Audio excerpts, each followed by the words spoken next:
Hello everyone and welcome back to the second episode of FTB Skies. Now to start off today's episode, I made a little bit of a change around here, and that change is we're no longer in single player. Yes, we're on a server and we are actually playing on this server with the other FTB partners. I decided to just come over here so I can hang out with people a little bit more, and maybe I can show you guys their bases and I can show my base to them. So we have a little bit more interaction with some people. Now that did come with a little bit of a cost, and that I lost some of my progress here. I mean, I lost all of it, but most of these quests, all I need to do is just pick up my items and, well, the quests do themselves, because I don't need to farm for anything specific. I just did the getting started one, fully completed, just picking up stuff. Not that bad, not that of a big deal. This one is also pretty simple. I just need to basically get a hammer, crushed netherrack, soul sand, and crushed sandstone, and just pick all of these resources from these walls, and that's also like pretty easy to complete. But let's get into some more interesting things. Now today, hopefully I can do a lot more with these things, like with some storage and all these things, because I want to expand the house a little bit today, and I want to make this system work a little bit better.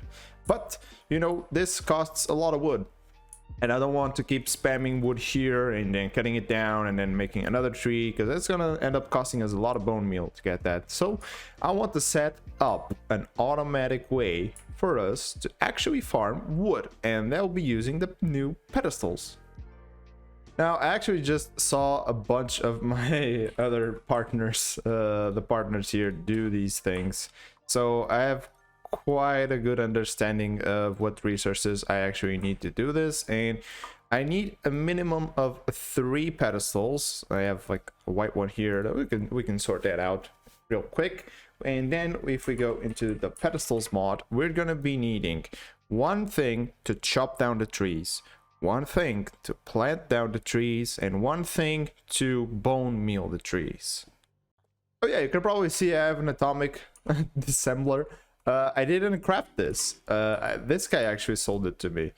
Yeah, Toolsmith is a little bit too broken. Most of these guys are actually quite broken. Like if you take a look at the Cleric, he gives source gems, he gives a tune gems, like Ender Air and Dragon's Breath. Like these are all very good things to get. This guy's pretty basic. The Librarian gives a +1 Unbreaking Book. This is very, very good. Now, I'm gonna try and make another librarian just to see if it gives different books. Because I think, from what they told us, these recipes should have been tuned to be very specific. So I'm not so sure I can get different trades with these guys. I think these are like locked, and what I could do is that get the books and all things through other methods.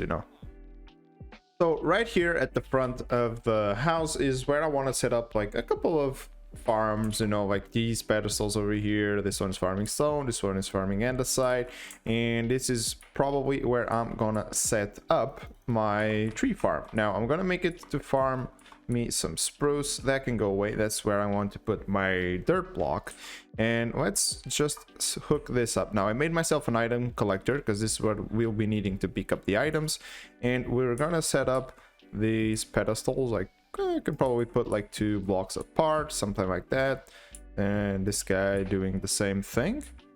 I believe he's looking to the wrong side. Probably if I review, yeah, he's looking to the wrong side, so let's pick it up and let's put him like this. Perfect. Now this guy has a very, very, very big range. Say a 9x9 is more than enough. Yeah, because you can see covers the most of the area. And now I will hook this guy up somehow. I may need to push everything back 1. Yeah, so I get myself a little bit more space. I could also just break this guy and place it like more to the side, something like this. Yep. And then what I want to do is I want my wall of items to be here. Okay, no, yeah, that's perfect. And probably something like this. We could toggle this off. Yeah, this should do it. We may or may not need more. We'll see. I know that we'll be needing an extra one to be, let's say here, like a normal one. This one will be for the saplings. Then we'll have logs, sticks, and I'd say apples. Yeah, logs, sticks, and apples. And then this for like all those berries that like to drop. Okay, so let's start off this right. So let's pick up the planter right here. We put it in a half end and we right click the pedestal. Now you can see it says it needs work area or workstations or work locations. Yeah, and I got those right here. So don't worry, we'll be setting those up shortly. I'll do the chopper and we'll do the fertilizer back there. Now let's start first off with this. This guy needs an area that he kind of needs to chop off. So we have this, the work area card. They're pretty basic and pretty simple to do. And what I might be doing right now is I probably need to get myself like a pretty high area. Yeah, I believe this is as tall as they can grow. So let's just break this real quick. There we go. And what we're going to be doing is we shift right click here and we go to this one and we shift right click that one. Now this is memorized, so if we right click here, for some reason it says it's invalid. we'll come back to this guy, but I believe this is exactly what he needs to be doing. Let's also check the work locations. Now the work locations is a little bit more simple. So if I separate these guys, I should be able to, well, right click here. For some reason he's not doing anything. Why are you not doing anything? Ah, there you go, guys. So basically this guy was saying invalid because I was going outside of this box. So whatever you do, it needs to be inside this range so you can actually like reach that. So I may want to like limit my trees with a block like right outside that cage so that this guy has no problem like chopping down the trees. Now with the work locations, it's just right click. You can see it's gonna add if it's green and it's removed if it's like black. So there you go. Now it's added and I just put it over there. Now if I give this guy that, he should place that because he's been set it up. So he should place that there. Oh no, yeah, it won't place that there. I just remembered something about these guys. Yeah, so basically he remembers the position. So he was actually remembering the dirt block position. So I need to add this one, this block. I actually should keep this one here because I need to break this. And I need to do the same here because I need to add this one so that they actually place it where the sapling would be. Or, I mean, I can actually show you. So if I place the sapling here, it should now place it right over there with no issues. Yep. And this guy, if I give it a stack of bone meal, it should start bone mealing the tree. Yep, there he goes. He's doing his thing. It's kind of slow, but I mean, it's meant to be this slow. There you go. Tree has grown up. Now it should cut the tree. Perfect. And that guy is turned off at the moment. As you can see, it picks up every single thing. Now all I need to do is hook this guy up with a controller. Guess we can, how am I gonna do this? I don't want to like it to link, but I guess we could unlink the things with the configurator. Put this guy here and just unlink that from there. Yep. And then all the items just go here. Now I'm gonna pick up the spruce right here because then we're gonna need to cycle these guys into this pedestal so it keeps planting them, and the rest will go here. And just to speed up the process a little bit, I made it on a 5 area. This way it's never going to make like a big spruce tree, it's just gonna make the regular spruce trees. And there you go, they're all made up, and now that guy should slowly but surely start chopping them down. Yep, that's perfect. Now I can increase the speed at what they actually work on, so I may want to do that, especially the one that's cutting the trees. And as you can see, we're starting to get these things flowing in, logs, sticks. Now I'm not sure if I get apples, so yeah, we may not even need this one. We may just like need these drawers, so these two probably gonna go. There's also like this little bit of an issue that sometimes it may end up here, so we could possibly push this back one more, or push this back one more, but it's not that big of a deal. Now the next thing I kind of want to automate is lava generation, so that I can also automate the obsidian automation.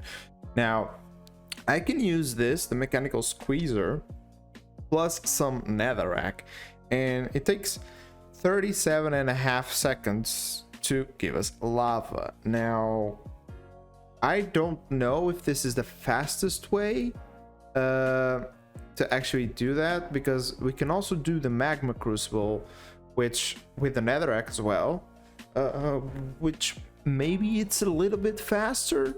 I guess we can try both of those options, and we'll see what's faster. Okay, I placed them on both. We have also the fluid tank in the middle, and I want to try and see which one is the fastest. Maybe they're like the same, because this one does not tell me like how much time it takes to do it, but I think they're just about the same. Kind of look like, doesn't it? Yeah, it kind of looks just about the same time. But I know I can speed this guy up, and I cannot speed the mechanical squeezer up. So maybe I'll go with the magma crucible. Yeah, okay. The magma crucible is a little bit slower, maybe just a tiny bit, just because I think I placed this one second. So they're about the same, but this one I can also upgrade. So yeah, I'll go with the magma crucible. Now, since we moved over to the server, I kind of got my island, but I kind of lost the rest, I'm pretty sure. But fear not, because we have access to these Eyes of Legends. And these eyes will travel in the direction of a village. Now, if this one goes over there, I'm pretty sure that I will actually have... Oh, wait, never mind. It's going a little bit more to the right, so... Yeah, since it went a little bit to the right, I'm pretty sure that that's a different island. So we can just go ahead and fly in this direction, and hopefully we can find a sky village. And here we are. We have now reached another village, so we can take a look and probably steal some resources over here, like this, and maybe we actually get a couple good books from here. Let's see what we get from here. And we kind of got a little bit of everything, you know. We got some eggs, we got some silver gems, and we got a wandering trader. Wandering trader spawned at 24. Oh, wait. Oh, there it is. Hold on. Wait, why am I so excited? It probably has nothing good, right? What? He has one trade? So that's it. That's okay. You have one trade. Oh, okay, sir. Bye. Now, of course, if we come out to the Nether, it's empty. You know, it's empty. But there's also some sky villages over here. And I'm gonna try and find those with the Nether Eye of Legend. This is basically, you just bring the other eye, you cross your portal, and boom, it immediately transforms into this Nether Eye of the Legend. And okay, so apparently that way, which I don't know, well, it's kind of north, yeah, a little bit northwest, a little bit, and I'll be able to find a village. And lo and behold, oh, this looks cool. Oh, this looks very cool. And I actually brought gold boots. because I know that these guys may not like me very much. Why are you... I thought it was coming to hit me. They have netherite armor though. That's kind of cool. Oh yeah, forgot about that. I can't open chests near these guys. Well, I guess I got some guys to kill, and the sound is a little bit bugged because we're on a server, so don't worry about that. Hopefully you guys don't have to deal with this by then. That's why we are still in testing. I'm getting some crazy loot, that's for sure. Netherite leggings, some bee spawn eggs, potions, whatever this is, whatever this is, whatever this is. Oh, I know what this is actually. Whatever this is. Oh yeah, I nearly forgot. Something that you can actually do is actually pick these guys up pretty easily. Like, they don't even, like, they're like the villagers, because we have easy villagers and we can actually trade with them. And I just got myself a boss over there, and I don't necessarily have a particularly good armor, and is flying, so I don't have my jetpack with me. So that's also not gonna end up well for me. Uh-oh. Okay, he's wasted his attacks. Yeah, he has a lot of HP and I can't quite fly, so I'm just gonna ignore him and continue looting. I just got myself an infinity wand. This is very good. There's also an electrum jetpack over here, more gems. I don't have space for all of this. Oh, okay, so I just killed the guy that spawns from here, and he got me a red heart. What can I do with this? I can do a heart amulet. Okay, so right click to open. Oh, so if I like put it like on here, yeah. Oh, okay, so I can increase my health even further. Okay, that's kind of cool. Now I wanted to check on something real quick, because if we do the trader, I'm hoping I can still use these guys, or maybe I can check for the easy piglins. Ah, there we go. Yeah, I need to make this one. Yep. Now, can I still like be here in the overworld to do this, or do I need to put these guys in the nether? Now, I'm also using the new jetpack I just found, and the movement is very weird. Like, I'm not really used to this movement at all, because it's really cool to go super fast, like into some places, but it's super weird. Maybe if I toggle the hover, maybe that kind of makes it... Oh, this is super fast. Holy Jesus. I don't know, I like it, but the hover is not like fully stationary. As you can see, I slowly go down, so maybe I like it, maybe I don't.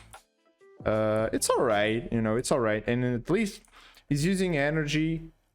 Oh, whoops, I didn't want to take that out there. It's using energy, which we got tons of, so it's not really a big deal.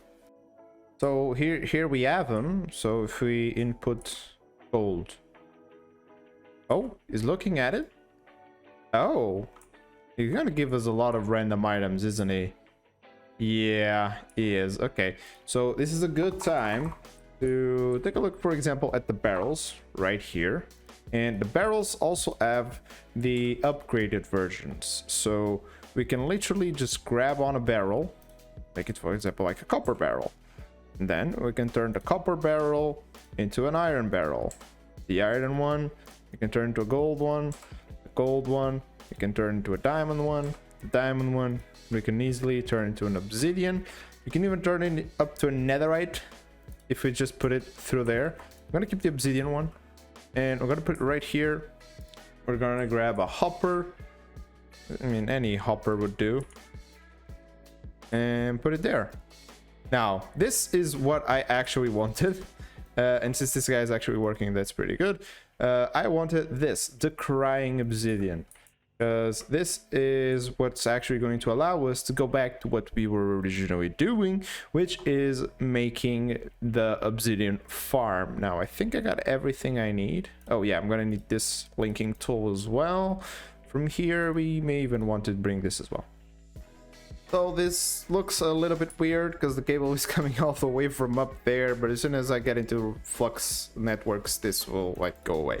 So basically it's now powering up the magma crucible right over here. And what we're gonna do is, well, first of all, remove that connection from there. That's perfect. I mean, actually, you may not even need that. Let me test out something. So if I do this and auto input, do you input from there? Oh, you do? Oh, okay, then I don't need this guy. Yep, I don't need that guy there. Which actually allows me to make this cable a bit cleaner. If I just do it like from here. Right? Yep, which means I can get rid of this. I also found out that I could just reduce throttle on the jetpack and it's kind of a little bit more manageable. I just went into the keybinds and it is more manageable. It's not like too crazy. It's just a little bit weird every now and then. But yeah, we have this. This should now be outputting lava right into here. Yep, because we already have one piece of obsidian, so that's perfect.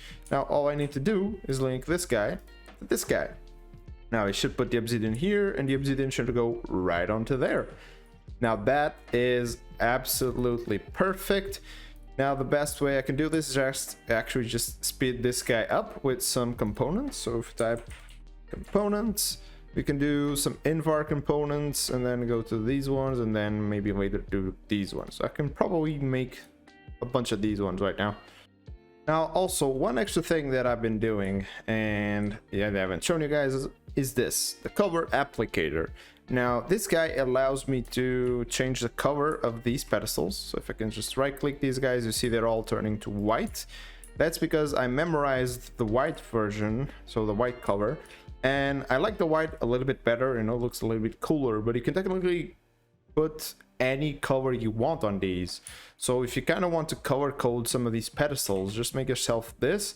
You just shift right click and I'm pretty sure it will just remember the color that you shift right click, and then you just right click on the other pedestals and it will change colors. This may be very handy if you have like massive farms or massive areas that have a lot of pedestals and you kind of want to figure out which one is doing which. So for example, I could just recolor these guys into like orange for output and these ones greens for input or something like that. Like, it's a pretty cool way to actually know what pedestal is doing which. And so guys, with now me actually finishing the starter house, because yes, this is only the starter house, we're gonna end the episode right here. We did quite a little bit and I have quite a lot planned for the next episode, but we're all out of time for today. So hopefully you guys enjoyed this video. Don't forget to like and subscribe if you haven't, and see ya in the next one. Bye.